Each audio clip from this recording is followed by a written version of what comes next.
Muy buenas noches a todos, ¿cómo están? Muchísimas gracias por estar nuevamente en esta segunda clase de autismo y otros trastornos infantiles. Muchísimas gracias por la espera de la clase. Hoy vamos a continuar. Recuerden que hoy sí tenemos, y es una cotidianidad de lunes a viernes, el descanso. Ayer fue una excepción porque tuvimos la entrada principal de nuestro coordinador, quien les explicó entonces todo lo relacionado con lo que son los certificados, lo relacionado también donde están los materiales de estudio que son fundamentales. Hoy vamos entonces a entrar a conocer lo que es un poco más de la teoría de la mente. Ayer vimos un poco de esa primera teoría explicativa. Recuerden que en el autismo surgen dos corrientes o más bien dos grupos de teorías explicativas, que es la teoría sociocognitiva y la teoría neurocognitiva. Veíamos la primera parte, que era la teoría sociocognitiva, con lo que es la teoría de la mente, que les empecé a... La teoría de la mente es esa capacidad que nosotros vamos adquiriendo a lo largo de los años, no es algo que de la noche a la mañana nosotros tengamos, no, la teoría de la mente se empieza a desarrollar, eso es algo que también vamos a trabajar hoy, se empieza a desarrollar paulatinamente, nosotros vamos adentrándonos en un mundo social. Para las personas que de pronto hoy es su segunda clase, bienvenidos, siempre son bienvenidos, así sea la primera clase, la segunda clase, a la última clase, siempre van a estar las puertas abiertas para el aprendizaje. Si en algún punto se perdieron de pronto la clase del día de ayer, en algún momento, o bueno, o- o la explicación principal que hicimos, no se preocupen, todas las clases quedan grabadas, siempre se suben las clases a YouTube o también se las comparten a ustedes vía WhatsApp, al grupo donde la mayoría de las personas están. Siempre se las van a compartir allí para que lo tengan muy presente. Por lo pronto, bueno, y que ayer también empezamos a revisar revisamos lo que es la historia del autismo, fue algo muy breve, ya para empezar a trabajar lo que es la teoría de la mente, y es acá donde les voy a continuar compartiendo la, la pantalla. Esto lo vimos ayer, lo que era la teoría de la mente, que habíamos hablado que cursa con un déficit en el autismo, un déficit que es cognitivo, desde esa incapacidad para atribuir a otros estados mentales. Mencionábamos que los estados mentales es que o son creencias, deseos, son intenciones, son las emociones, son los conocimientos de los demás y que no solamente es de los demás, sino también puede ser de uno mismo, esa capacidad de entender que incluso los conocimientos pueden ser diferentes a los propios. Es una habilidad que mencionábamos que era fundamental o es fundamental para la empatía, para la comunicación afectiva, para esa comprensión social y que nos permite, al fin y al cabo, reconocer que los demás tienen pensamientos diferentes, que son diferentes.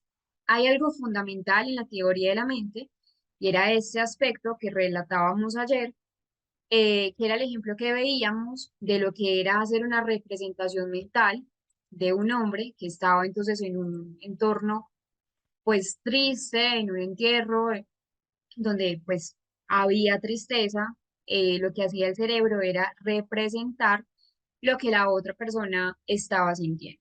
Entonces, recrear esos posibles escenarios para poder anticipar si la persona necesita apoyo, si la persona requiere de pronto algún aspecto importante. Hay un ejemplo clásico, hay un ejemplo clásico de teoría de la mente que es una prueba de hecho muy común, que es la prueba de la falsa creencia. Básicamente, esa prueba es contarle a un niño una historia. Sally pone una canica en una caja y Sally se va. Luego llega otra protagonista en esta historia y es Annie. Annie mueve la canica a una cesta. La pregunta que se le hace al niño es, ¿dónde buscará Sally la canica cuando regrese? Un niño con buena teoría de la mente va a responder en la caja. entendiendo que Sally tiene una creencia falsa, ya que pues no vio el cambio. Y ahí es donde se empieza a evaluar la teoría de la mente. No es la única prueba para evaluar la teoría de la mente. De hecho, esa parte, recuerden ayer que les expliqué lo que son cada uno de los módulos y cada uno de los temas. En el módulo número 3 vamos a ver un tema específico que son pruebas neuropsicológicas. En este caso también vamos a trabajar unas específicas de teoría de la mente. Entonces, el desarrollo de la teoría de la mente, como les menciono, no nacemos con teoría de la mente, es algo que paulatinamente se va desarrollando. A partir de los 4 o 5 años, la mayoría de los niños desarrollan una teoría de la mente muy básica. En las personas y sobre todo en los niños con autismo, la capacidad de teoría de la mente puede estar o desarrollándose más lentamente o va a estar alterada.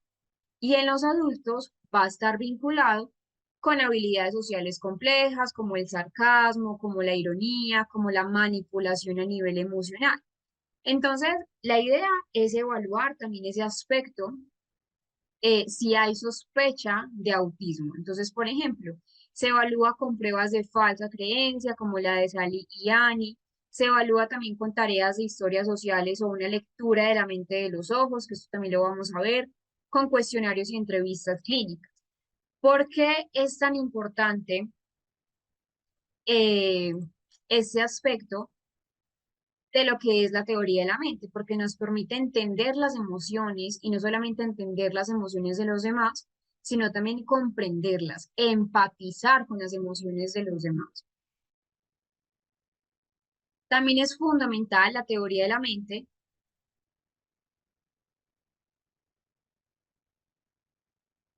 porque nos permite tener o desarrollar habilidades efectivas en esa comunidad, en la comunicación social. Funcionar socialmente en grupo también depende de la teoría de la mente. Entonces, entender que, por ejemplo, si yo digo algo que puede ser para otra persona eh, difícil o puede ser de pronto insultante, ahí es donde la teoría de la mente pone sus límites. Entender que al otro le puede molestar o que al otro le puede doler lo que yo pueda opinar, comentar, decir. La teoría de la mente también nos sirve para resolver conflictos interpersonales, que es sumamente importante. Nosotros todo el tiempo estamos en función de resolver conflictos interpersonales, todo el tiempo estamos vinculados con el ámbito social, por eso la teoría de la mente es algo que se debe fortalecer. Existe una persona fundamental para la teoría de la mente y es principalmente Simon Baron Cohen. Simon nos proporciona una visión o más bien una definición de lo que es o lo que podría ser la teoría de la mente. Les voy a leer la frase de manera textual y se las voy a explicar. Este libro se lo recomiendo mucho. De hecho, se los voy a montar, se los voy a subir allí en el material de estudio, pero cuando lo lean, tener mucho cuidado porque igual acá es un libro que fue escrito antes del año 2013, fue escrito principalmente en esa década de los 90, donde todavía se utilizaba lo que era el término síndrome de Asperger y esas subdivisiones de lo que era el trastorno o lo que actualmente es el trastorno del espectro autista. Entonces, para que tengan muy en cuenta al leerlo que ya no es un término correcto, ya no se usa síndrome de Asperger. Entonces, la idea es que lo lean centrándose mucho en lo que es la teoría de la mente. Simon nos dice lo siguiente. Una teoría de la mente nos proporciona un mecanismo preparado para comprender el comportamiento social. Podríamos predecir que si a una persona le faltara una teoría de la mente, es decir, si una persona estuviera ciega ante la existencia de los estados mentales, el mundo social le parecería caótico, confuso y, por tanto, puede ser que incluso le infundiera miedo. En el peor de los casos, eso podría llevarle a apartarse del mundo social completamente y lo menos que podría suceder es que le llevara a realizar escasos intentos, de interacción con las personas, tratándolas como si no tuvieran mente y, por tanto, comportándose con ellas de forma similar a como lo hacen con los objetos inanimados. Esta definición nos la da Simon Baron-Cohen en el año 1990. Simon es un, de hecho, es muy destacado a nivel de la parte psicológica, es un neurocientífico, él es de nacionalidad británica y ha sido pues, muy reconocido no solamente por esa parte de la teoría de la mente, sino por las investigaciones que él ha podido dar a nivel del trastorno del espectro autista. Entonces, ¿qué nos dice él? Él nos dice que hay una especie de ceguera mental. Él nos dice que la teoría de la mente, o bueno, nos propone que la teoría de la mente junto con el autismo, hay una especie de ceguera que no les permite a las personas con autismo comprender los pensamientos, comprender lo que son las creencias, comprender lo que son las intenciones de los demás. Eh, de hecho, lo describe así, ceguera mental, porque realmente empieza a explicar cómo son esas dificultades sociales y esas características con la parte del trastorno del espectro.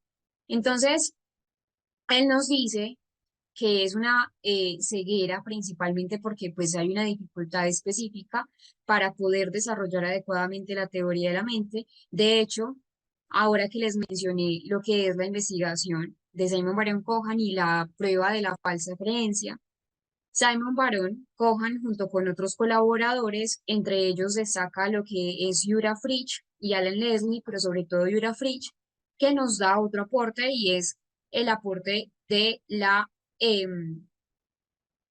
coherencia central baja o una coherencia central débil, que también es otra teoría explicativa. Entonces, ha sido pues uno de los estudios más famosos, ese experimento de Sally y Annie, donde como les mencioné, Sally y Annie, pues Sally principalmente coloca una canica en una canasta, se va, luego se mueve a una caja y se pregunta al niño dónde está como tal la canica. Ese experimento empieza a mostrar que los niños neurotípicos responden correctamente y dicen en la canasta, donde Sally cree que está. Por eso se llama una prueba de falsa creencia. Pero se ha notado en esas investigaciones que realizaron que muchos niños con autismo lo que respondían era eh, donde realmente estaba. Entonces, ahí es donde empiezan a mostrar esa dificultad para atribuir esos estados mentales o más bien atribuir esas falsas creencias en el otro. Entonces, Simon Baron Cohen nos da muchos aportes. De hecho, esa aplicación de la teoría ha sido amplia. No solamente empieza a hablar de la teoría de la mente, de hecho, empieza a diseñar herramientas como el test de la lectura de la mente en los ojos, que ahora también se los había mencionado, que evalúa la capacidad para interpretar emociones a partir de imágenes de, pues, de la parte de los ojos, a través de la mirada. Entonces empieza a diseñar eso, empieza a diseñar también pues como intervenciones a nivel social, a nivel educativo, que entrenan esas habilidades respecto a la teoría de la mente. Entonces, importante tener en cuenta a Simon Baron Cohen, nos da una explicación muy valiosa sobre lo que es la teoría de la mente. Y de hecho, pues, Simon Baron Cohen no solamente ha explicado pues como sobre la teoría de la mente, sino que también ha abogado, sobre todo en los años más recientes, por una visión de lo que es la neurodiversidad, que empieza a reconocer y que empieza a valorar las diferencias cognitivas, las diferencias también en cómo se presenta el autismo y la gran variabilidad humana. Entonces, importante tener en cuenta a Damon Baron-Cohen. De hecho, más adelante, cuando les digo más adelante en el tema de la evaluación, que recuerden es el módulo 3, vamos a ver uno que es el cociente del espectro autista, el AQ. Simon empieza a desarrollar varios cuestionarios no diagnósticos, no son cuestionarios diagnósticos, sino son cuestionarios tamizajes para mirar esos rasgos asociados a lo que es el trastorno del espectro autista. Uno de ellos es el AQ, que les mencionaba, que mide la presencia de rasgos de trastorno del espectro autista en adultos con una inteligencia de promedio, pues de rango promedio a un rango superior. Hay otro que es LQ, el primero que les mencioné es el AQ, cociente del espectro autista, el otro es el cociente de la empatía, donde evalúa esa parte o esa capacidad de empatizar.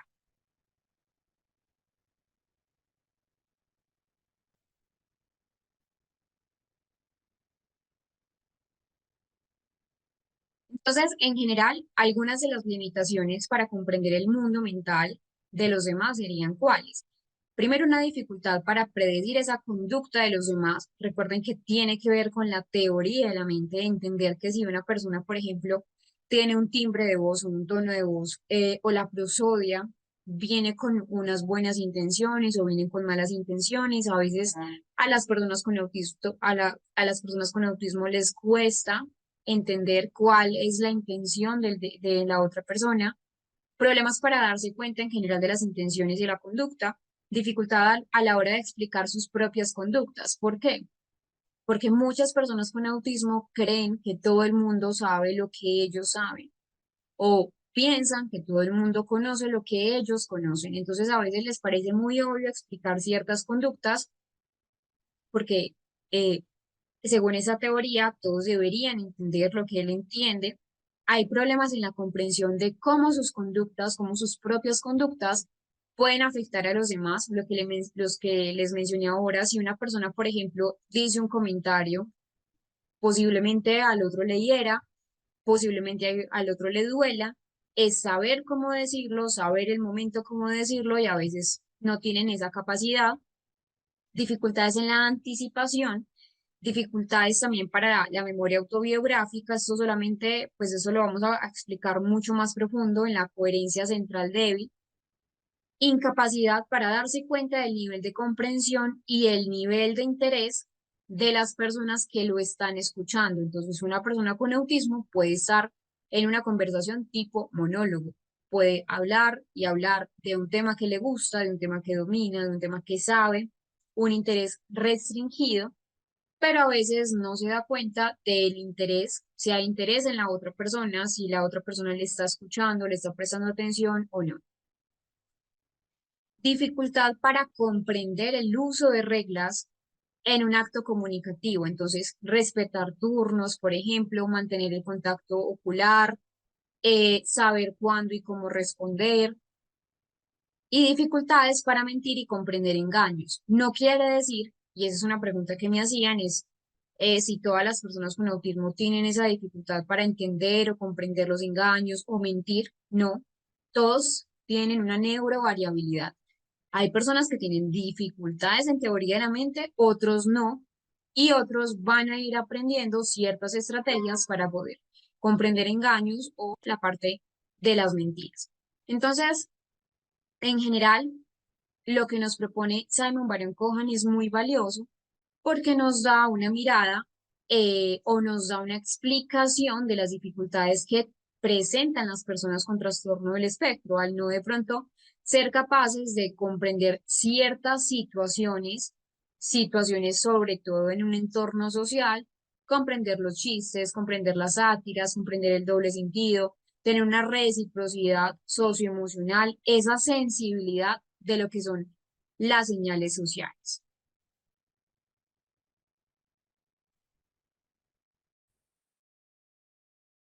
Recording in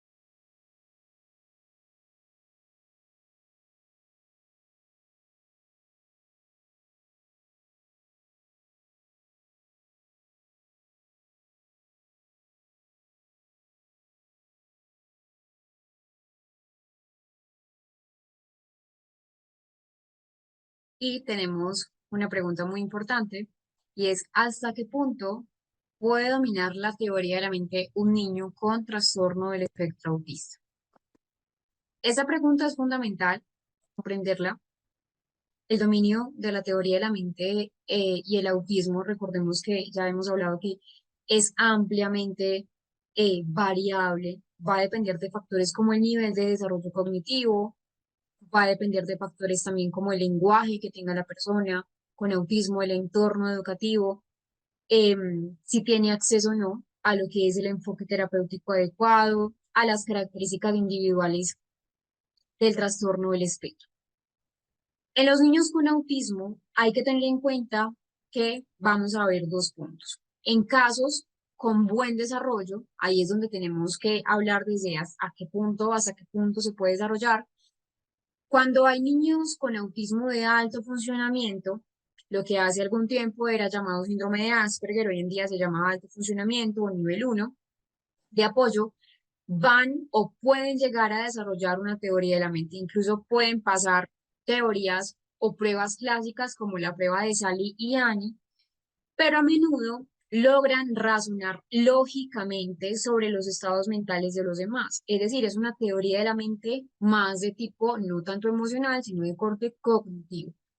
Puede ser que no hagan de pronto esa empatía o que no comprendan el estado mental de los demás de forma automática o que lo hagan de forma intuitiva, sino que lo hacen desde el ámbito de razonar lógicamente sobre los estados mentales, sobre los sentimientos de los demás. Y pueden aprender también a lo que es esa inferencia de las emociones, las intenciones, van a ir aprendiendo paulatinamente. Sobre todo lo hace si se les enseña explícitamente, por ejemplo, hay una intervención específica para trabajar este tema de la teoría de la mente y es la lectura de mente sobre el pensamiento social. Sin embargo, también hay que hablar que la teoría de la mente puede ser en muchos inconsistente, puede ser rígida, entienden un concepto en una situación, pero de pronto ya para generalizarlo a otras situaciones no lo tienen tan fácil o pueden tener más dificultad en los aspectos que son más de tipo emocional o los aspectos que son más sutiles, la ironía, el sarcasmo, el lenguaje figurado, lo que son los chistes, por ejemplo, de dobles sentidos, pero ojo acá, hay más dificultad en algunos casos, sobre todo si hay asociado a una discapacidad intelectual o si hay un lenguaje, por ejemplo, muy limitado, aún más dificultad en ese desarrollo de la teoría de la mente, que puede ser más restringido. Entonces hay factores que sí o sí van a favorecer el desarrollo, pero otros que van a truncar de pronto el desarrollo de la teoría de la mente. La idea es hacer intervenciones específicas como los juegos de roles, como las habilidades sociales, como el entrenamiento en emociones o el entrenamiento también en esos estados mentales. En resumen, de lo que les acabo de decir de la pregunta, un niño con autismo sí puede desarrollar hasta cierto grado, hasta cierto punto, teoría de la mente, especialmente si tiene un buen nivel de lenguaje, especialmente si tiene un buen desarrollo cognitivo, si hay intervenciones adecuadas, pero va a haber claramente una diferencia en la espontaneidad, en la flexibilidad, en la profundidad de comprender la teoría de la mente, comparándolo con lo que son, por ejemplo, los niños neurotípicos. Eso es muy importante tenerlo presente. Y aquí viene lo siguiente, la teoría de la mente y la cognición social. Entonces, ¿qué entendemos? Y acá los voy a vincular con esas redes neuronales que constituyen esos sistemas de la percepción y esos sistemas de la acción. Resulta que la teoría de la mente y la cognición social son conceptos fundamentales desde lo que es la neuropsicología y la psicología cognitiva, porque estos dos conceptos hacen referencia a lo que es la capacidad de entender, a lo que es la capacidad de predecir los estados mentales de los demás, en un sentido más amplio de que de interactuar en un contexto social, interactuar pero estratégicamente en un contexto social. Teoría de la mente y cognición social no son lo mismo, están estrechamente relacionados, pero pues cada término tiene matices diferentes. Entonces ya sabemos lo que es la teoría de la mente, lo que les mencioné hace un segundo, que hay una teoría de la mente cognitiva y una teoría de la mente más de corte afectivo. Eh, los, las personas con autismo pueden tener mejor teoría cognitiva, esa capacidad de razonar sobre las creencias, sobre las intenciones o los pensamientos ajenos. Pero la teoría de la mente afectiva es una habilidad innata, casi que intuitiva, entre comillas, no es la palabra correcta, de responder al estado mental de los demás. Entonces, ese desarrollo de la mente es importante, pero sobre todo la cognición social.